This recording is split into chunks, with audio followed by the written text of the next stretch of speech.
Halo sobat-sobat filosofer, karena kelompok kami mendapatkan tugas yaitu tentang afektivitas, seksualitas, dan keluarga, maka kami akan menjelaskan tentang 3 bagian tersebut. Selamat menyaksikan. Sobat filosofer, pada bagian pertama kami akan menjelaskan mengenai afektivitas. Lalu apa itu afektivitas? Ya, afektivitas ialah sebuah aspek dari kehidupan manusia yang dianggap penting dan memiliki andil atau peran dalam kehidupan manusia. Karena dengan afektivitas ini, manusia mampu menjalin hubungan relasi dengan manusia yang lainnya. Ini nanti berkaitan dengan juga pada bagian-bagian yang akan kami jelaskan, yaitu mengenai seksualitas dan keluarga. Lalu mengenai istilah dari afektivitas sendiri, itu ada orang-orang yang beranggapan bahwa afektivitas itu berasal dari affecteux, yaitu semacam perasaan ramah dan lembut hati. Memang ini benar, tapi ada juga istilah lain yaitu berasal dari bahasa Latin yaitu affectio. Seluruh perasaan, baik itu susah senang, gembira, sedih, atau serta apa yang terjadi pada hal biologis maupun psikologis manusia itu sendiri. Sehingga afektivitas ini tidak hanya berkaitan pada satu bagian saja, yaitu kesedihan atau kesenangan saja, sehingga dapat dilihat bahwa afektivitas merupakan suatu bagian keseluruhan dari suatu perasaan yang mendorong manusia untuk berrelasi dengan manusia yang lain. Lalu dalam afektivitas manusia ini memiliki sebuah sentimen. Apa itu sentimen? Dan sentimen merupakan cara kita untuk mengalami sebuah kecondongan pergerakan dalam manusia kita. Sehingga dari sini sentimen mungkin saja bersifat negatif, tetapi tidak dipungkiri bahwa sentimen itu dihilangkan oleh manusia, sehingga sentimen bisa menjadi positif atau negatif. Ya, sisi negatif dari sentimen itu sendiri adalah seperti menyebabkan kelemahan-kelemahan seperti emosional, kemarahan, kebencian kepada orang lain yang mendorong kita untuk mengarahkan kepada tindakan. Ya, lalu bagian positif dari sentimen sendiri adalah sentimen mampu memperkuat keyakinan. Ya, ini contohnya ketika seorang pengkhotbah memberikan khotbah dengan semangat, maka ia akan mampu membangun emosi semangat sehingga para orang yang mendengarnya mampu menerima apa yang ia khotbahkan. Sehingga dari sini perlu diadakannya suatu kendali sehingga apa yang disebut sentimen itu tidak hanya memberikan dampak yang negatif, tetapi suatu dampak yang positif. Yang perlu dibangun ialah membangun relasi dengan aspek-aspek hidup yang lain, yaitu rasional. Ya, ketika rasio manusia berdialog dengan sentimen, maka sentimen itu sendiri akan mencoba diarahkan menuju hal-hal yang baik. Sehingga dari sini dapat dilihat bahwa melalui sentimen manusia harus mengarahkan sesuai kepada satu tindakan yang baik, relasi yang baik dengan orang lain. Ya teman-teman, kalau tadi sudah ada pembahasan mengenai apa itu afektivitas, kini saatnya pembahasan mengenai seksualitas. Mengenai seksualitas, apa yang terpikirkan oleh teman-teman? Apakah sebatas hubungan seksual? Atau sebuah hasrat? Atau bisa yang lain? Tapi itu hanyalah bagian dari salah satu seksualitas. Kalau seksualitas itu dijelaskan lebih mendalam lagi dan juga lebih luas, seksualitas itu berhubungan dengan jenis kelamin, di mana laki-laki dan perempuan ini memiliki sebuah martabat yang sama dan juga bukan sebagai sebuah objek. Maka dari itu, dalam bukunya Levi-Strauss itu menjelaskan bahwa ada 4 elemen dalam seksualitas. Yang pertama, adanya perbedaan antara laki-laki dan perempuan. Yang kedua, adanya saling ketertarikan dan juga saling melengkapi antara laki-laki dan perempuan. Yang ketiga, mengenai dimensi sosial dalam perkawinan menghasilkan ketertarikan. Lalu yang terakhir, yang keempat itu berbicara mengenai kebebasan dan cinta yang tersirat. Oke, kita masuk ke elemen yang pertama, yaitu perbedaan antara pria dan wanita. Pria dan wanita itu dibedakan oleh secara biologisnya, secara fisik. Teman-teman pasti tahu masing-masing ciri-ciri dari laki-laki dan wanita. Tapi ada sebuah pertanyaan dari saya. Lalu bagaimana anggapannya dengan kaum LGBT.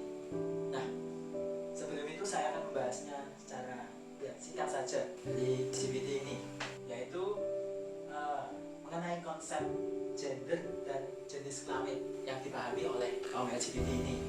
Mereka menganggap bahwa jenis kelamin itu hanyalah klasifikasi biologis, sedangkan gender itu memiliki peran atau tata krama dalam hubungan seksual dengan orang lain yang dipilih untuk dimiliki dalam masyarakat berdasarkan faktor internal yang dilihat dan dipilih secara bebas.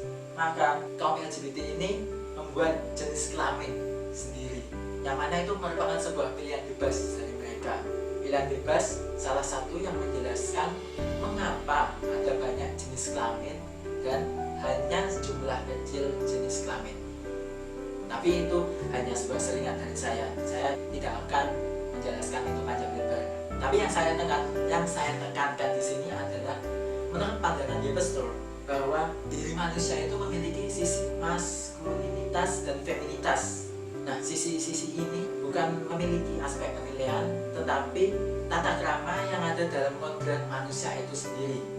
Meskipun menjadi laki-laki atau perempuan yang memiliki dasar biologis, genetik, maskulinitas, feminitas yang melampaui dasar ini, sehingga konsep ini bukan hanya sebatas manusia yang laki-laki dan perempuan saja seperti binatang, tetapi benar-benar perempuan dan juga laki-laki.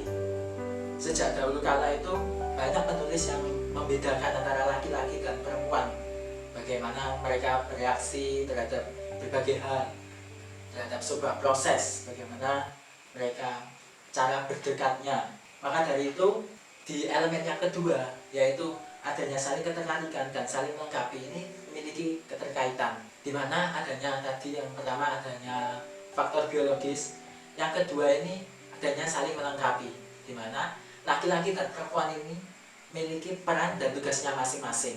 Adanya sebuah kelemahan atau kelebihan, bisa dikatakan seperti itu. Dan dalam saling melengkapi ini, manusia ini bisa bersatu, berjanji dalam pernikahan yang suci. Maka dari itu, saling ketertarikan dan saling melengkapi merupakan sebuah hal yang mendasar gitu. Karena masing-masing memiliki faktor biologis, ciri-ciri yang membedakan antara laki-laki dan perempuan, yang mereka dapat bisa bersatu, bisa saling melengkapi. Kemudian nanti pada saat pernikahan, pada saat mengucapkan janji suci itu, mereka akan membagikan sebuah kelengkapan ini kepada masyarakat. Ya, sekarang kita lanjut pada dimensi yang berikutnya, yaitu dimensi ketiga, di mana tadi kita telah melihat mengenai perbedaan laki-laki dan perempuan, mengenai feminitas dan maskulinitas. Kita telah melihat mengenai ketertarikan antara laki-laki dan perempuan, sehingga dari ketertarikan laki-laki dan perempuan kita mampu melihat mengenai sesuatu di balik itu, yaitu hubungan kekeluargaan. Ya, ada sebuah ibarat hubungan antara laki-laki dan perempuan merupakan sebuah puzzle, di mana puzzle ialah potongan-potongan dari suatu gambar yang kemudian menjadi satu. Potongan-potongan tersebut dibaratkan laki-laki dan perempuan, sehingga ketika puzzle itu disatukan, maka puzzle tersebut menjadikan sebuah gambar yang sangat indah, yaitu suatu relasi sosial, dimensi sosial, di mana terdapat perkawinan dan keluarga. Suatu perkawinan antara laki-laki dan perempuan akan memunculkan suatu kehidupan yang baru, dan hal inilah yang memunculkan atau menjelaskan mengenai implikasi sosial yang jelas. Warga negara baru akan datang dalam komunitas itu, dalam suatu keluarga, dan warga baru itu memiliki potensi baik dan buruk, sehingga pada dasarnya dalam keluarga, laki-laki dan perempuan yang melahirkan seorang baru, anak, mereka harus mendidik sehingga manusia baru itu mampu menjadi rahmat dan memiliki peran yang berguna bagi negara dan bangsa. Sehingga dari sini kita dapat melihat bahwa keluarga memiliki dampak sosial. Karena itu peran keluarga dalam masyarakat, yaitu dalam lingkungan, harus pertama terdiri dari laki-laki dan perempuan Lalu yang kedua ialah perjanjian yang tidak dapat dibatalkan. Hal ini didasarkan bahwa ketika suatu keluarga yang utuh membangun stabilitas yang memungkinkan membawa dampak yang baik bagi pendidikan anak-anak. Dapat dilihat tadi di awal bahwa keluarga memiliki dampak, memiliki peran untuk membangun anak, sehingga manusia yang baru tersebut memiliki dampak baik bagi bangsa dan negara. Bukunya Yeaberstorm melihat bahwa keluarga, membuat sebuah keluarga adalah prinsip dan tugas utama manusia. Tidak hanya tugas dari keluarga itu sendiri, namun negara juga memiliki peran penting untuk membangun stabilitas keluarga, sehingga negara memastikan bahwa keluarga stabil dan berfungsi dengan baik. Ya, jika negara memiliki peran yang baik, maka negara tersebut bertahan hidup dan berjalan dengan baik. Ya, kita melangkah pada dimensi berikutnya, yaitu kebebasan dan cinta. Yang dimana sebenarnya kita harus berdasarkan hubungan keluarga, pernikahan, relasi antara laki-laki dan perempuan didasarkan pada kebebasan dan cinta. Ya, kita melihat bahwa pada masa yang silam, suatu pernikahan atau hubungan pernikahan sangat jauh dari konsep atau sangat jauh dari kebebasan dan cinta. Salah satu contohnya adalah Siti Nurbaya, di mana ia mencintai seseorang, tetapi Siti Nurbaya sendiri sudah dijodohkan dengan orang yang tidak dia cintai. Ya, ini praktek ini telah berlangsung berabad-abad. Orang tua memutuskan dengan siapa anak-anak mereka harus menikah, dan bahkan memutuskan siapa yang harus menikah dengan siapa. Ya, mengatur perkawinan mungkin jadi justru karena peran sosial keluarga. Jadi berkaitan, mungkin kita dapat melihat bahwa melalui pemutusan atau pengaruhan, ya praktik orang tua memutuskan dengan siapa anak mereka harus menikah, dan bahkan memutuskan siapa yang harus menikah dengan siapa. Yang mengatur perkawinan mungkin terjadi justru karena peran sosial keluarga. Ya, ini dimana keluarga memiliki sesuatu di balik tersebut, seperti untuk menyejahterakan keluarga atau bangun keluarga lebih baik. Dan di samping itu juga pada saat masa yang silam, negara atau bangsa sangat dipengaruhi dengan keluarga-keluarga bangsawan, sehingga untuk menjamin keberlangsungan suatu negara atau suatu bangsa, maka haruslah terjadi pernikahan di antara keluarga-keluarga yang bersangkutan mengenai suatu bangsa atau negara, sehingga pada saat itu pernikahan sangat jauh dari kata bebas atas kehendak sendiri dan didasarkan atas cinta. Ya, namun sekarang keluarga dan perkawinan harus didasarkan pada kebebasan dan cinta. Ya, ini menunjukkan bahwa ketika seseorang memiliki kebebasan dan cinta dalam keluarga, maka suatu keluarga tersebut akan membangun suatu hubungan sosial yang lebih dekat, yang lebih akrab, sehingga mampu membentuk suatu keluarga yang baik, membangun generasi-generasi baru yang berguna bagi negara dan bangsa. Lalu dari sini kita dapat melihat bahwa tidak mungkin benar jika tidak ada kebebasan dan cinta. Tidak ada yang dipaksa untuk mencintai. Jika seseorang dipaksa untuk mencintai, maka hasilnya mungkin secara eksternal orang melihat bahwa oh, orang ini mencintai pasangannya, namun bukanlah cinta yang dasarnya. Hanya kulit yang indah, namun di dalamnya bukanlah buah yang indah yang bukan didasarkan pada cinta.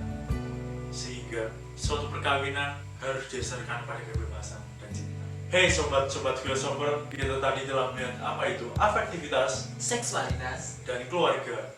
Terima kasih telah belajar bersama. Semoga kali